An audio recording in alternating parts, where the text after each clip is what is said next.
Good morning, children. Today I will continue the fourth chapter in Bio, class 7, that is the plant life. Previously in the previous class I have explained you about the different raw materials which are necessary for photosynthesis. And what is photosynthesis? You all know photosynthesis means it is the process in which the green plants prepare food in the presence of sunlight, water, carbon dioxide and chlorophyll. And as a result of photosynthesis, food is prepared as well as oxygen is released in the atmosphere, and this oxygen is absorbed by the human beings and the other living organism for their respiration. Now today I will tell you the significance of photosynthesis. You all know that as a result of photosynthesis, food is prepared. So this food is eaten by the herbivores, and herbivore is in turn eaten by the carnivores. Means ultimately the food which is prepared by the photosynthesis, they are very important for all the living organism for their survival. And these plants which are necessary and which do the process of photosynthesis, they are the important component in the ecosystem. That's why the ecosystem or the food chain, we can say, they goes on. The food which is eaten, which is prepared from the producers, that is the first trophic level, it is transferred to the second trophic level. From second trophic level, it is transferred to the third trophic level, and so on. So in this way, the continuity of the life is maintained. So this is the significance. Next is that the photosynthesis capture and preserve the sunlight as chemical energy. Means it absorbs the solar energy, that is the energy from the sun, and convert it into chemical energy in the presence of carbon dioxide and water. Next significance is that as a result of photosynthesis, you all know oxygen is liberated, and this oxygen is used by the human body or by the other organism for their respiration. Means respiration means breakdown of food in the presence of oxygen to release energy. So that's why it is important, photosynthesis is. And next is, if there will be no photosynthesis, what will happen? The oxygen level in the atmosphere will decrease, and the human beings and the other organism, they will not survive.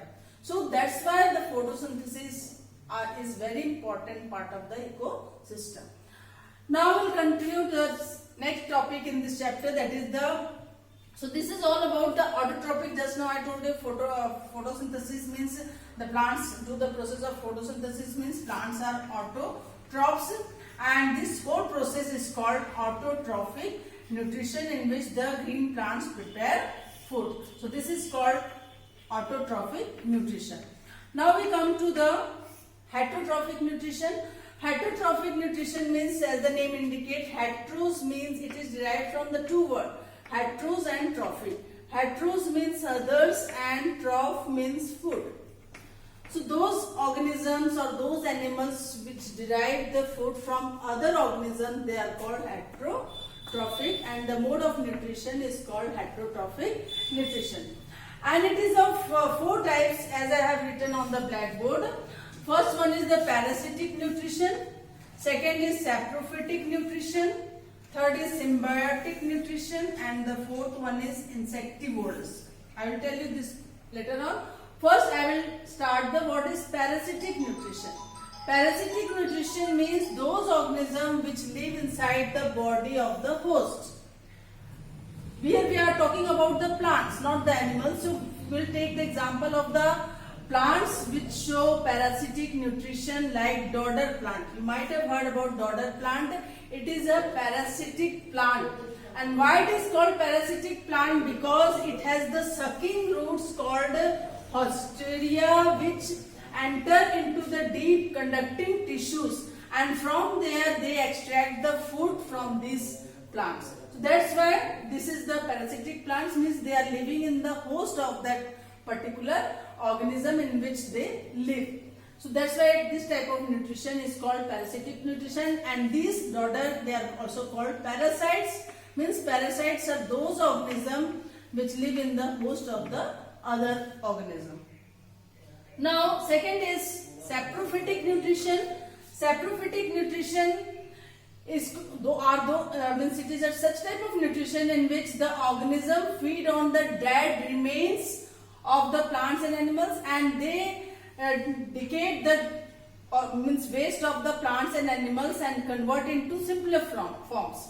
So these organisms, they are called saprophytes, and from the saprophytes the nutrition which is derived, the term that is called saprophytic nutrition, which feed on the dead remains. Like Indian pipe, it is a flowering plant which have the fungi, and these fungi helps to decompose the dead plants and animals and convert it into simpler forms. So this type of nutrition is called saprophytic nutrition.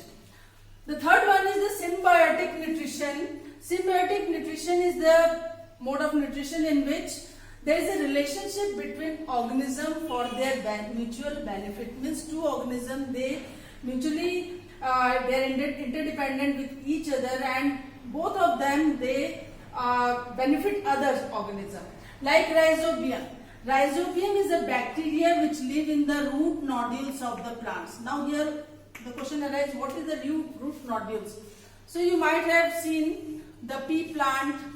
The roots of the pea plant, they have some nodule-like structure, and this nodule-like structure contain the rhizobium bacteria.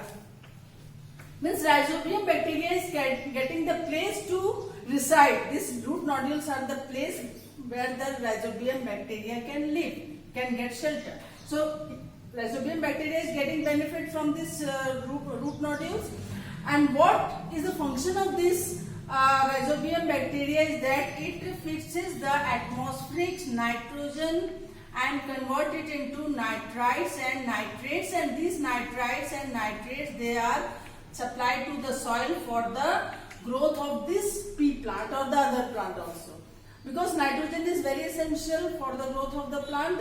So these nitrates and nitrites which is converted from this rhizobium bacteria, so this is absorbed by this pea plant for their growth. So both are mutually benefiting each other. That's why this type of nutrition is called symbiotic nutrition, in which two organisms, they benefit each other. Now we come to the last topic of heterotrophic nutrition, that is the insectivorous plant. You have heard, as the name indicates also, insectivorous plants are those plants which feed on insects.